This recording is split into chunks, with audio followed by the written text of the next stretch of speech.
Randell Beck has held an unwavering dedication to serving the public interest of South Dakota. With a belief that good journalism can hold a mirror up to a place and its people, challenging them to do and be better. Randell led the Argus Leader as editor and publisher for 12 years. Under his leadership and relentless digging, the Argus Leader uncovered stories that shined a light on corruption and led to changes in state government to better protect the citizens of South Dakota. Outside of the newsroom, Randell helped build South Dakota Newswatch, a nonprofit journalism organization. He has helped close the opportunity gap for hundreds of children by forming the Sioux Falls Hope Coalition and has served as a mentor to the youth for more than 20 years. Board of the South Dakota Hall of Fame, thank you. And to the woman I love, Linda, your devotion and your care have been a gift from God.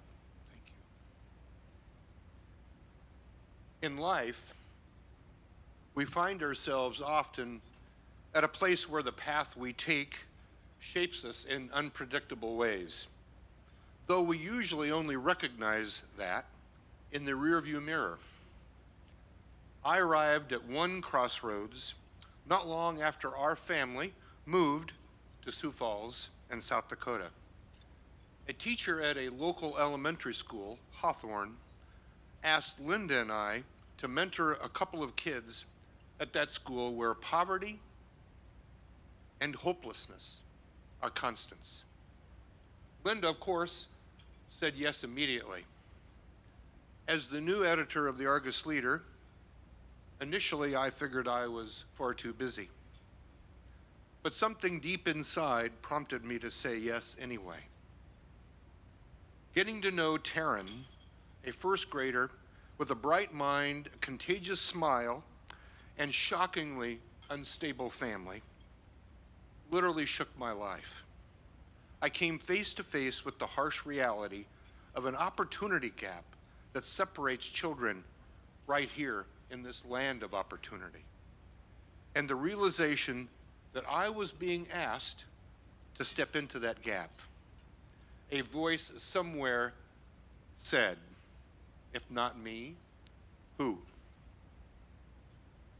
In the 20 years since meeting Taryn, now grown with a family of his own, I have been blessed to know and care for many children beyond my own remarkable sons and daughters and grandchildren.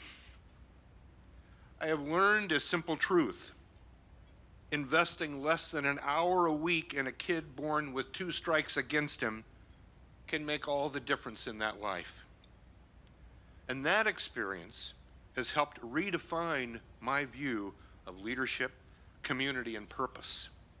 I have come to understand the life-giving properties of thinking of others before self, even those well outside my circles of family and friends. I have seen the ripple effect of hope that mentoring one child at a time can bring to any place where some have and others do not. I think that's the way we change the world. I arrived at a second crossroads shortly after retiring from the Argus Leader. My good friend Doug Morrison told me about a new book, Our Kids. The author, Robert Putnam, juxtaposed rising income disparity, loss of community, and declining social mobility to paint a devastating portrait of a new kind of America, one where a child's future is sharply limited by the circumstances she's born into. This seemed wrong to me. Again, I confronted an uncomfortable truth. But this time I saw more clearly how my Christian faith, my career, and the relationships I had formed through it had presented me with the opportunity to bring a little hope few children in our city. And if not me, I asked myself again, who? Doug and I, on a mission, bought copies of Putnam's book. Lots of copies. About 200, as I recall. I still wonder whether that publisher of Putnam's book from his New York office wondered about the spike in sales out here on the prairie. Doug and I filled the trunks of our cars with that book, and we began giving them to people we knew who just might help us do something about this injustice. Some of you out there got copies. Naturally, we expected them to react the same way we had. And when most didn't, well, we acted anyway. We convened a group of leaders to study trends driving poverty in Sioux Falls. And that led to the Sioux Falls Hope Coalition, which has changed the lives of hundreds of children by making it possible for them to attend a quality preschool.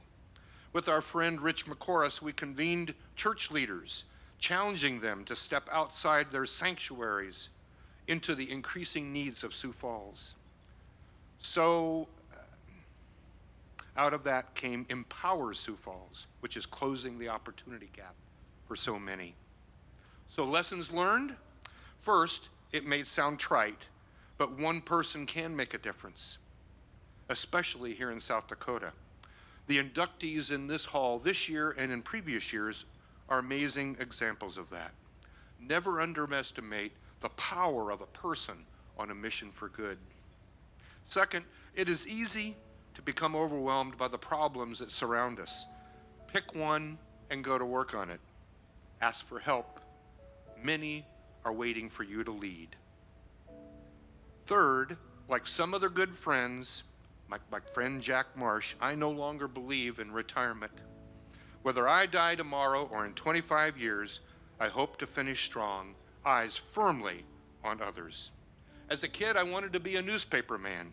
I figured it was the most noble thing someone with energy and passion and a smidgen of talent could do with their life.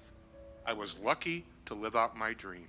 Now I have another one, that every child in our beloved state will get a fair shot at their own dream. That will take all of us. Thank you.